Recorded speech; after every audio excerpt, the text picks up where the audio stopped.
You ever click on a video and think, wait, is that me? Yeah. That's how my day started.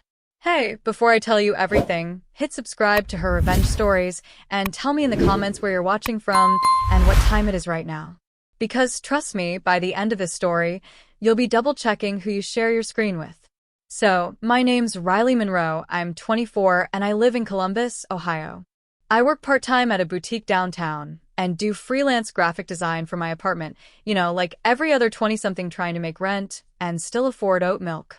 And I thought I had love figured out. His name was Ethan Hale. He was 26, tall, funny in that sarcastic way that makes you feel like you're in on the joke, until you realize you were the joke. We met at a local marketing event. He was a videographer, always carrying his camera, always documenting. I should have taken that as a red flag. But when someone looks at you through a lens and says you're beautiful, you believe it, right? We dated for 8 months. 8 months of editing videos together, weekend coffee runs, pretending we were a content couple. Those pairs who post matching hoodies and inside jokes that make everyone else roll their eyes. We weren't influencers, but we wanted to be. Or at least he did. I should have known things were shifting the day his followers started climbing faster than mine. He started changing small things first, correcting my posture on camera, telling me to smile more naturally, asking me to redo takes because my laugh didn't sound cute enough. Then one night, I caught him scrolling through his comments, smiling at messages from girls who called him handsome or funny, and he didn't even bother hiding it. Still, I stayed. Because that's what you do when you think love just needs patience. Fast forward to last weekend, Saturday, around 2 p.m. It was sunny, warm, one of those deceptively perfect Midwest days that makes you think nothing bad can happen. I was working on a client logo when my best friend, Lila, texted, "Girl, you need to check TikTok. Now." My stomach dropped. I opened the app, scrolled, and there it was, Ethan's username, his face, that stupid smirk. The caption read, POV, when your ex thinks she's the one, but can't even keep her Wi-Fi stable skull face with tears of joy, and there I was, in his video. He had used clips we'd filmed together. Private moments. Me laughing on his couch, brushing my hair back, talking about our plans. He spliced them together like a parody, with text overlays mocking me. Miss Overthinker. Cried over Canva. Thought we were endgame. It already had 80,000 views. I felt my throat tighten. My hands went cold. I couldn't even breathe right. The comments, oh God, the comments. LMAO, she looks crazy FR. Bro dodged a bullet skull. You can tell she's the clingy type. He'd turned my vulnerability into a meme. I called him, shaking. No answer. I texted, take that down. You know it's wrong. He replied 10 minutes later. It's just a joke, Riley. Don't be so emotional. Chill. Emotional. That word, it felt like gasoline on fire. I didn't reply. I just sat there, staring at my phone. I could have cried, screamed, blocked him. But instead, I felt something else creep in. Quiet, steady clarity. He wanted views? Fine. Let's give him views. I spent the next hour scrolling through his page, analyzing. I noticed something. In one of his latest clips, a behind-the-scenes vlog, he'd accidentally left his laptop screen visible in the background. A quick pause and zoom revealed a familiar folder name. Riley_ah. Every unedited clip from our time together. Videos I thought were deleted. That's when the plan began forming. First, I downloaded the TikTok he'd posted, the same one mocking me. Then I opened my laptop, started editing. If Ethan wanted to make me the punchline, I'd make him the headline. I dug through my old messages and screenshots, the ones he sent late at night, talking about his image and how fake the internet is. I remembered the voice memos where he bragged about faking breakup videos for engagement. I had receipts, plenty of them. By 5 p.m., I had a rough edit ready. I wasn't sure I'd actually post it yet, but just seeing my version of the story, made me feel like I could breathe again. Then, like fate wanted to fan the flames, Ethan texted again. I'll delete the video if you say sorry for overreacting. That was it. The green light. At 6:32 p.m., I uploaded my video. When your filmmaker X forgets the camera, records everything kiss mark. I started with a screen recording of his viral TikTok, the same one mocking me, but halfway through, I zoomed into that laptop screen. Then, one by one, I added voice clips of him saying things like, "Bro, fake tears always get engagement. Girls eat this emotional stuff up. We can just stage a breakup if views drop." Then I ended it with a simple caption. "You wanted a story, Ethan? Here it is." No hashtags. No drama. Just truth. I almost didn't post it. My finger hovered over upload for a full minute. But then I thought of his smirk, that chill text, and I hit post. For a while, nothing happened. I sat on my couch, scrolling mindlessly, half regretting it.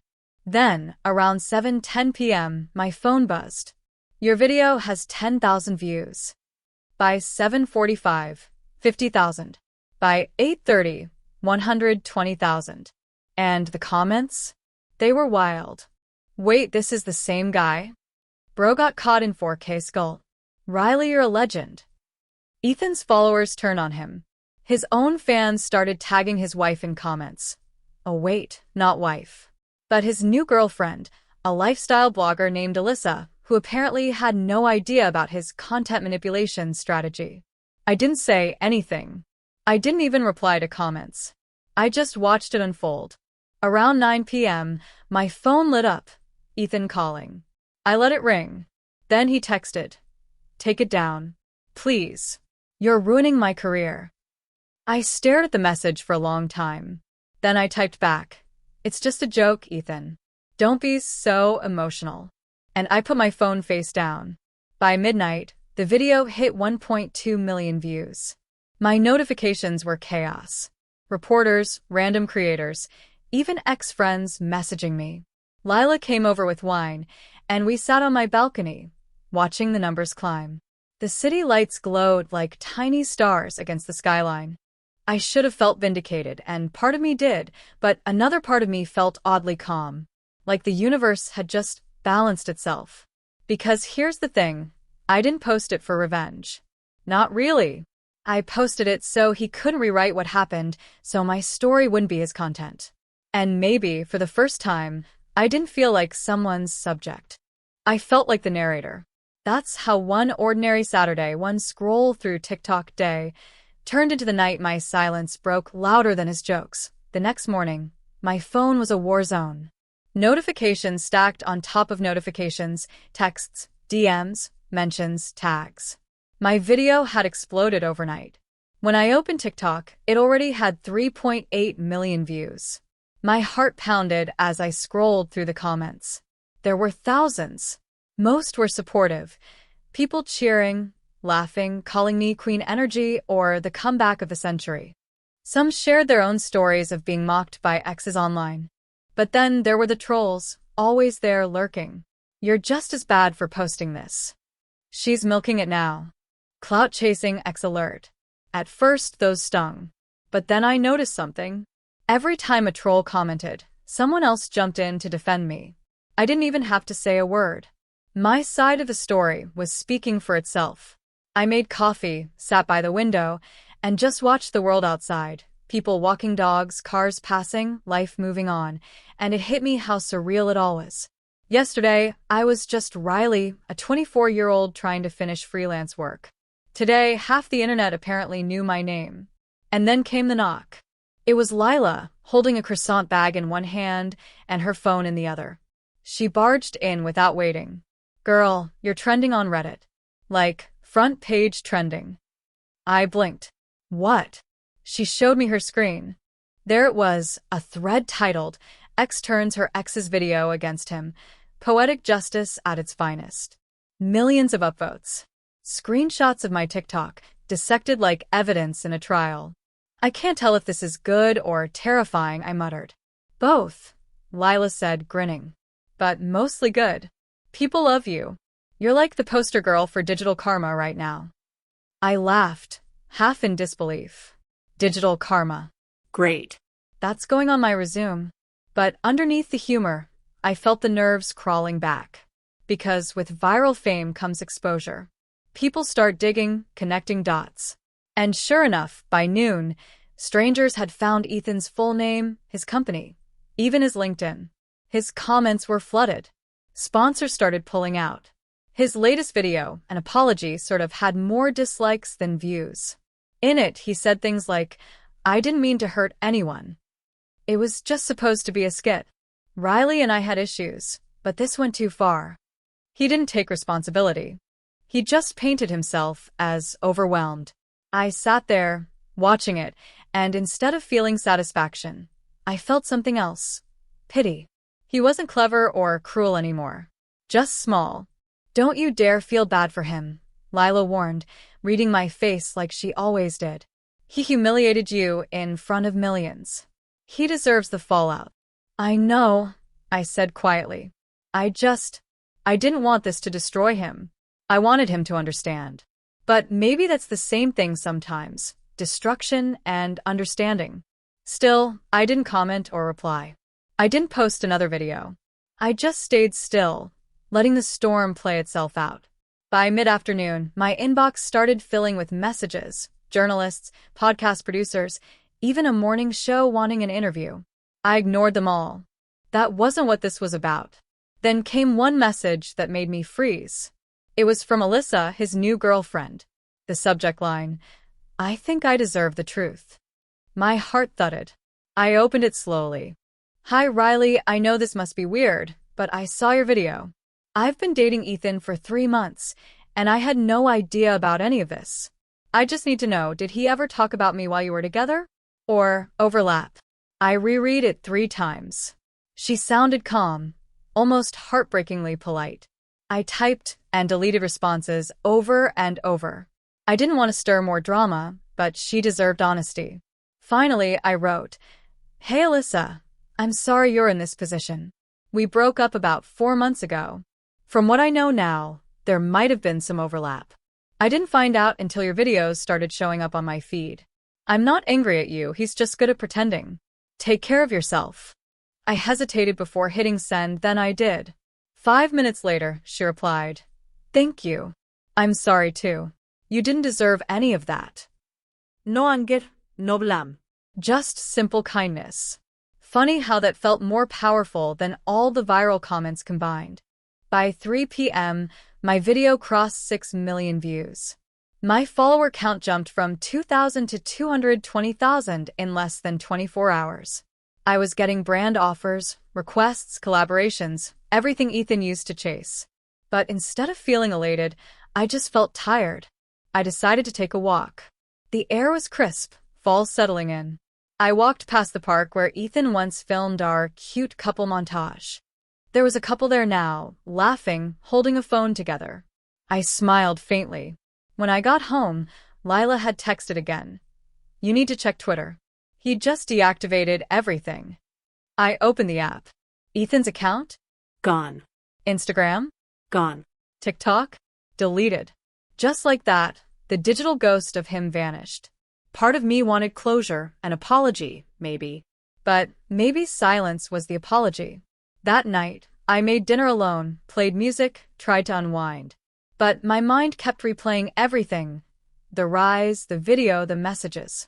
I realized how easily one person's cruelty can ripple across millions of screens. Around 9 p.m., I got a DM from a girl named Sophie. It started with, "Hey Riley, I just wanted to say thank you." I opened it curious. I was in the same situation. My ex posted a private video of us for laughs. Everyone told me to just ignore it. But watching how you stood up made me finally speak out. You reminded me that silence protects them, not us. I stared at the message, feeling tears prick behind my eyes. Maybe this wasn't just about Ethan anymore. Maybe it was about every woman who'd ever been made into a punchline and laughed along just to survive. At 10 p.m., I went live, something I hadn't planned. I didn't script anything. I just pressed the button and started talking. "Hi everyone," I began, my voice trembling a little. I didn't expect that video to blow up. I'm not here to drag anyone. I just want to say this. If someone makes you feel small or turns your life into content, you have every right to take that power back. You don't have to scream. Sometimes, truth is loud enough on its own. The comments flew fast, hearts, support, people saying they needed to hear that. I talked for 10 minutes, then logged off. When I checked my messages later, there were hundreds from women, thanking me, sharing stories, connecting. It was strange how one ugly act could become something unexpectedly beautiful. But the story wasn't over yet, because at exactly 11:47 p.m., I got one final text from an unknown number. You think you won, Riley? You have no idea what's coming. My stomach twisted. I knew that tone. It was Ethan, but I didn't reply. I didn't even save the number. Instead, I screenshotted it just in case and turned off my phone.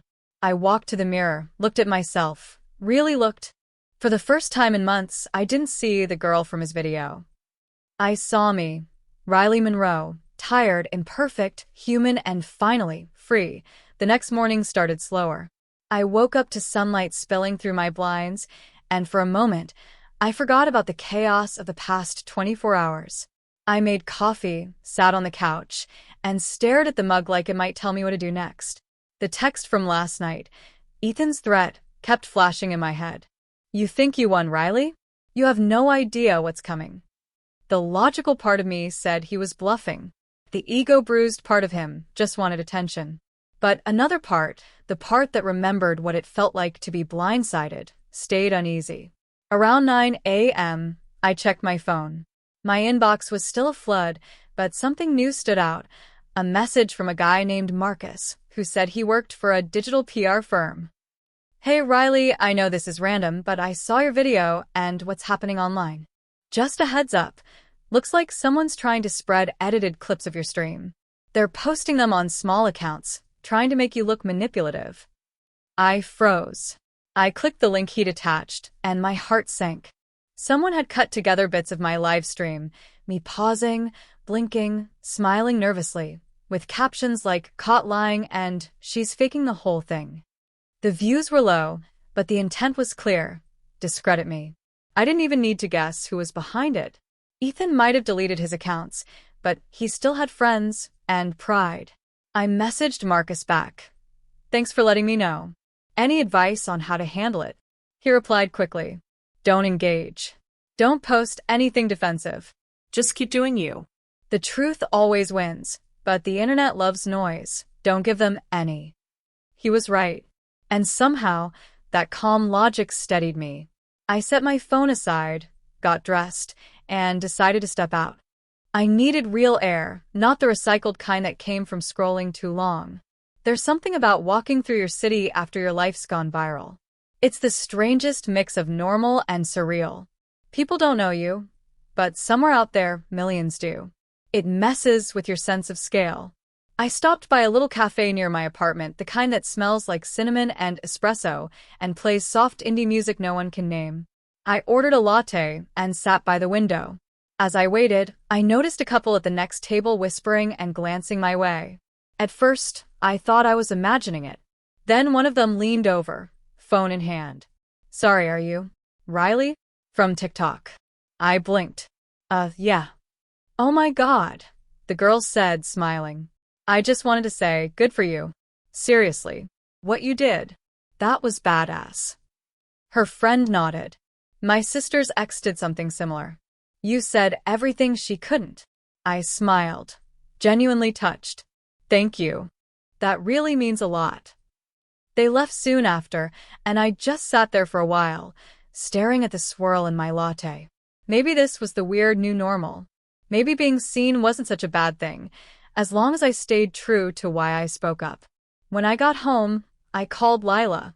You won't. I sat by the window, laptop open, trying to focus on freelance work, but my thoughts kept drifting back to him. Why did he need to do all this? Was humiliation some twisted form of closure for him? And why did I still feel the urge to understand him? At 2:30 p.m., my phone buzzed again, a new email. The subject line said, Legal notice. My stomach dropped. I opened it. It was from Ethan's lawyer. Dear Ms. Monroe, our client, Mr. Ethan Clark, has suffered reputational and professional harm due to your public dissemination of defamatory content. We demand that you remove your video immediately and issue a written apology within 24 hours, or we will proceed with legal action. I sat back, stunned. He was suing me? After everything he'd done? I forwarded the email to Lila. She called instantly. He's bluffing. Total scare tactic. I know, but what if it's not? What if this turns into something real? She sighed. Even if it does, you have proof. Every video, every message. He started it. You just responded. Don't let him flip the story again. She was right. But still, the fear was real. The internet might have been on my side, but courtrooms weren't TikTok. I spent the next hour digging through messages, saving screenshots, organizing everything. Just in case. It felt exhausting, like I was still cleaning up a mess I didn't make. Then, out of nowhere, my phone buzzed with a FaceTime call. Unknown number. I almost ignored it, but something told me to answer. When I did, I saw a familiar face. Ethan's mother. Riley, she said softly, her voice strained.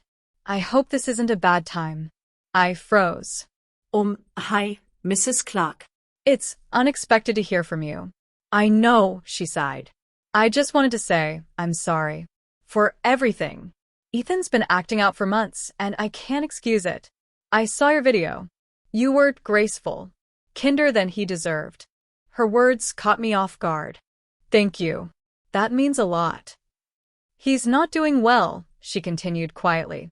Lost his sponsorships, his job. He's angry at everyone, but mostly himself. I just needed you to know you didn't ruin his life. He did. I swallowed hard. I didn't want to destroy him, Mrs. Clark. I just wanted to move on. I believe you, she said. I only hope he learned something from all this. When the call ended, I sat there in silence. My emotions were tangled. Relief, sadness, empathy, exhaustion. Maybe she was right. Maybe this wasn't about revenge anymore. It was about letting go for both of us. By evening, I decided to take one last step. I opened TikTok, went to my video, and turned off comments. Not to silence support, but to let it breathe, to stop feeding the cycle. I posted one final clip, simple and quiet. It was just me, sitting by the window, rain behind me. I said, I don't regret standing up for myself. But I do regret how much space I let this take in my heart. Healing isn't viral. It's private. I'm taking mine back. That was it. No hashtags, no music. Just truth. Within minutes, comments flooded in anyway, people saying how much they needed that, how real it felt.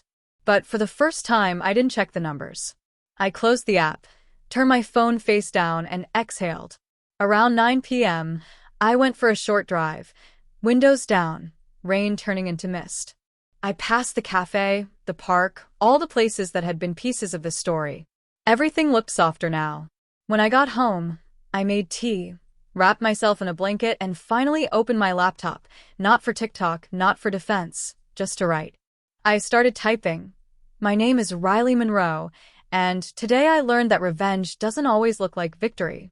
Sometimes it looks like peace. I didn't know what I'd do with those words, maybe a post someday, maybe just a memory. But they felt right.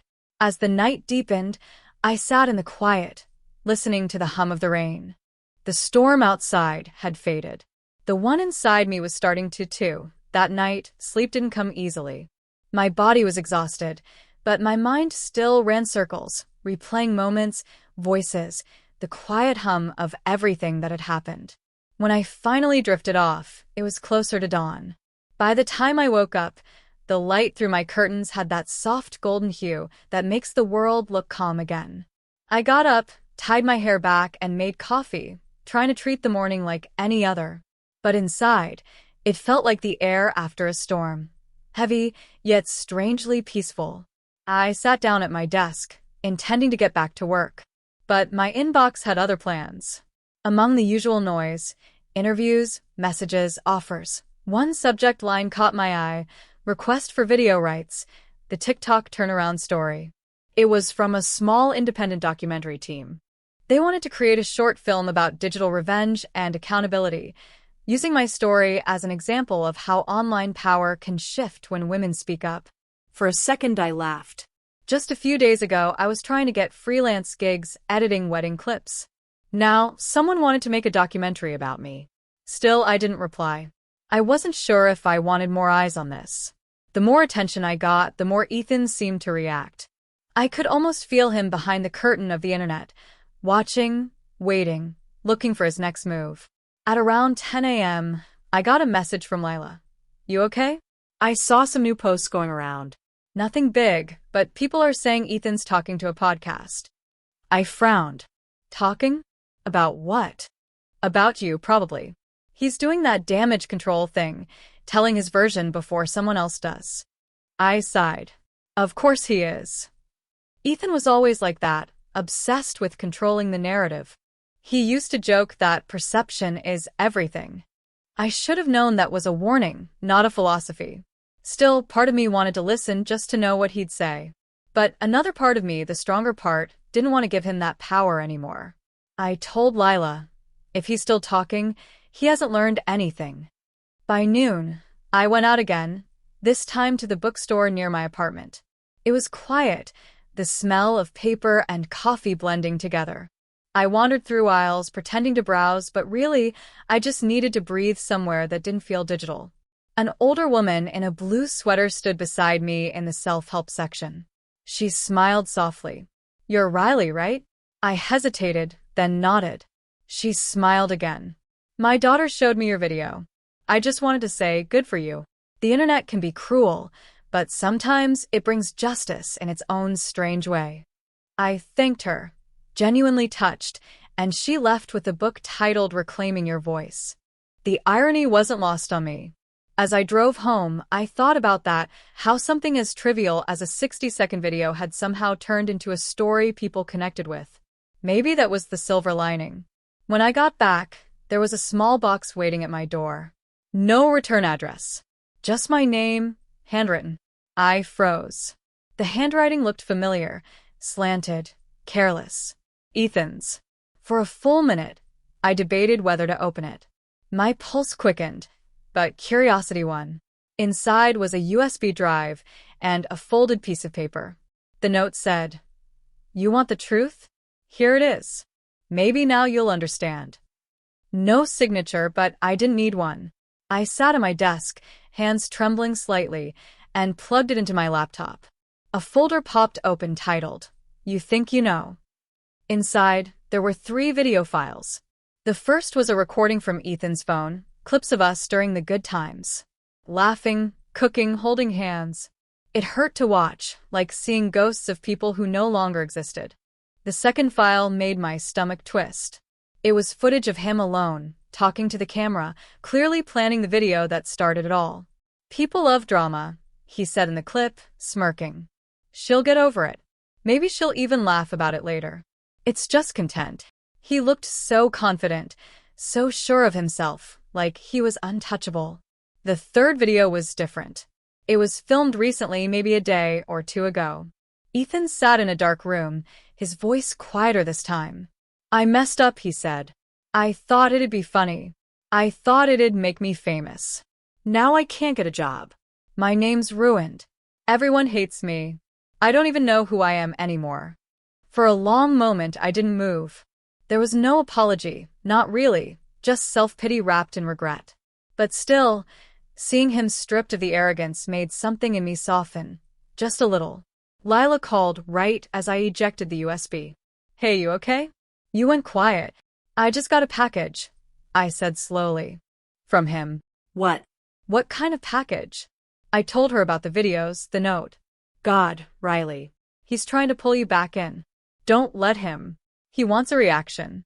I know, I said. But it didn't make me angry this time. Just tired.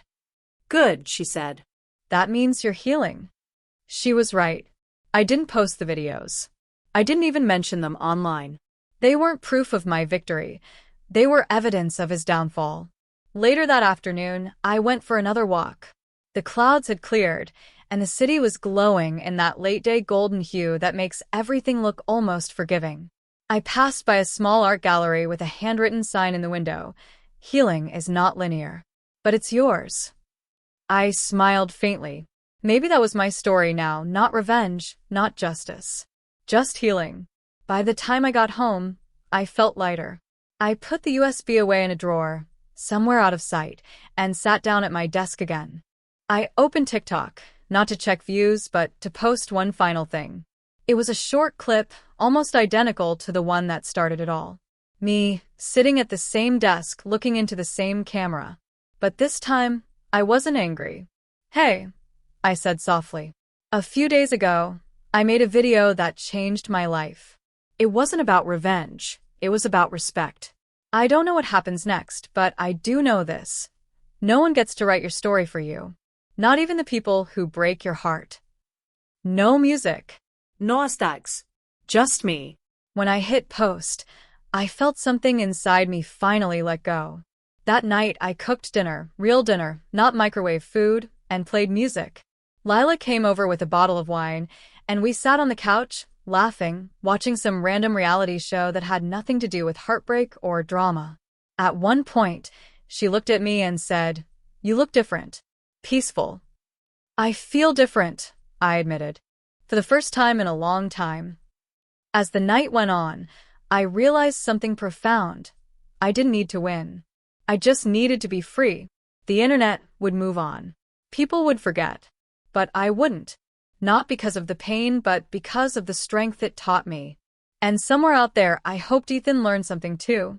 Maybe not today, maybe not tomorrow, but eventually. Because if he didn't, then all of this, the noise, the pain, the fire, would mean nothing. As I turned off the lights and lay in bed, my phone buzzed one last time. It was a comment on my latest post. Just 3 words. "Thank you, Riley." I didn't know who it was from. Maybe Sophie again, maybe someone new. But it felt like closure. I smiled in the dark and whispered to myself, "You're welcome." When I woke up the next morning, the first thing I noticed was silence. Not the empty kind, but the peaceful kind. No phone buzzing with drama, no rush of adrenaline from waking up to chaos online. Just quiet. For a long moment, I lay there staring at the ceiling, realizing how far things had come in just one day. My name wasn't being dragged anymore. The noise had faded, replaced by something softer, support, empathy, people sharing their own stories under mine. My phone was face down on the nightstand, but curiosity got the better of me. I picked it up, expecting maybe a few hundred new comments. Instead, I froze. My final TikTok, the one where I simply said, "No one gets to write your story for you," had over 12 million views. The number didn't even register at first. I scrolled through the comments, seeing names from everywhere: Ohio, Texas, Florida, even Alaska. Women of all ages. Some said things like, "You gave me courage to quit my toxic job." He did this to me too, but I never fought back. "You made me realize I'm not crazy." It hit me all at once. This wasn't just about Ethan anymore. It had become something bigger. A conversation that people needed to have. As I sipped my coffee, still half in disbelief, my phone rang. Unknown number. Normally, I'd ignore it, but something in me said to answer. "Hello." "Hi, is this Riley Marks?" a woman's voice asked, polite but firm. "Yes, it is." "This is Dana from the New York Chronicle. We'd like to feature your story in an upcoming piece about digital accountability and emotional resilience. Would you be open to an interview?" I blinked, caught off guard. Wow. I don't even know what to say. She laughed lightly. "You can say yes. We think what you did, turning the narrative without violence or hate, that's powerful. It's what people need to see more of." "Sure," I said, smiling despite myself. "Yes." We scheduled a time for later that afternoon, and when I hung up, I sat back in my chair, letting it sink in. Not long ago, I was scared to even show my face online. Now people wanted to hear my voice. Around noon, Lila stopped by again, carrying 2 iced coffees. She was grinning the moment I opened the door. "Miss Viral Queen," she teased. 12 million views, huh? I told you, good always circles back. I rolled my eyes. "It's not about the numbers." She laughed. Oh, come on. Just a little bit. Maybe a little. But the truth was, it wasn't the fame that meant something, it was the peace that came after. I told her about the interview, the woman from the Chronicle, and how strange it felt to be news. That's amazing, Riley. You didn't chase clout. You chased closure. That's why people respect you. She was right. The video hadn't been made for revenge. It was made for release, and somehow, that's what connected with people the most. After she left, I took a long shower, letting the steam wash away what still lingered, the doubts, the memories, the echo of Ethan's laughter that used to fill this apartment. I dressed simply, soft blue blouse, jeans, nothing fancy. I didn't want to look like someone trying to prove anything. Just me. The journalist, Dana, called at 3 o'clock sharp. Her tone was warm but professional. She asked about everything. How it started, what I felt, why I chose to respond the way I did. At one point, she asked, "Do you think Ethan deserves forgiveness?" I hesitated. That question had lived in my mind for days. Finally, I said, "I think forgiveness isn't about what someone deserves. It's about what I need to move forward. I don't hate him anymore. But I'll never forget what he did, either. Both can exist." She was silent for a moment, then said quietly, "That's a very human answer. Thank you for sharing that." When the interview ended, I sat back in my chair, letting out a long breath. It was over. Truly, finally over. As the sun began to set, my apartment filled with that orange-gold glow again, the same light that had watched me through everything. I opened the windows, letting in the soft hum of the city below. That's when I noticed the small black notebook on my shelf, the one I used to write goals in when Ethan and I were still together. I hadn't touched it in months. I pulled it down, flipped it open, and found an old entry from nearly a year ago. "Someday, I want to make something meaningful. Something that makes people feel less alone." My handwriting was shaky back then, uncertain. But reading it now made me smile. I had done that, just not in the way I expected. At around 7 p.m., my phone buzzed again, a message from Ethan. The name on the screen made my heart skip, but I didn't feel fear this time. Just curiosity. Hey. "I saw your last video. I deserved everything that happened. I wanted to say sorry for real this time. I hope you're happy." I mean that. For a few minutes, I just stared at it. There was no manipulation in his tone, no excuses. Maybe it was genuine. Maybe it wasn't. But it didn't matter. I typed a simple reply. "I am. Take care of yourself." And then I blocked his number. Not out of anger, but because closure doesn't need conversation. That night, I decided to take a walk. The air was crisp, the sky a mix of pink and violet. I walked past the cafe where Ethan and I had our first date, past the park where I filmed my first ever video for fun. Every place that once held pain now felt lighter. When I got home, I lit a candle and sat by my window with a notebook. Not the old one, a new one. On the first page, I wrote, "Day 1, no more fear." Then, almost without thinking, I started writing ideas. Not revenge stories, but stories of resilience, of women who stood up and quietly changed their lives. Maybe that would be my next project. The funny thing is, the internet didn't care about Ethan anymore. His name stopped trending days later. But my name lingered, not because of scandal, but because of strength. A week later, the Chronicle article went live. The headline read, "How one woman reclaimed her story and inspired millions to do the same." Reading it, I felt proud, not of the drama, not of the views, but of how far I'd come from that girl sitting in a bathroom, crying over a video she didn't deserve. People began messaging me from all over. Invitations to speak on podcasts, collaborate, even consult on social media ethics.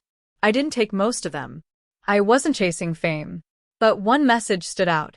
It was from Sophie, the same girl who had commented, "You made me brave." She wrote, "I finally left my toxic boyfriend today. I don't know if I would have done it without you. Thank you. But now I know. Real revenge is peace. Real revenge is freedom. And if you're watching this, maybe it's time for yours too. Not by hurting anyone, but by walking away." I looked into the camera for a long moment, then smiled. Subscribe to my channel, Her Revenge Stories, and tell me where you're watching from. Because somewhere out there, someone needs to hear your story too. I ended the video and sat quietly for a long time, watching the reflection of city lights shimmer across my apartment. The chaos had ended, and in its place was something better. Peace. The next morning, sunlight spilled across my floor, warm and golden. I made breakfast, humming softly, not checking my phone once. It was strange how a single bad day had turned into something that changed my entire life. How humiliation had turned into healing. How pain had become purpose. I thought about Ethan sometimes not with hate, just with distance. He had become a lesson, not a wound. Before I left for a walk, I looked at my camera on the desk, the same one that started it all. I smiled and whispered, "Thank you," because it wasn't just a camera anymore. It was my voice, my power, my way out. And for the first time in a long time, I wasn't afraid to use it.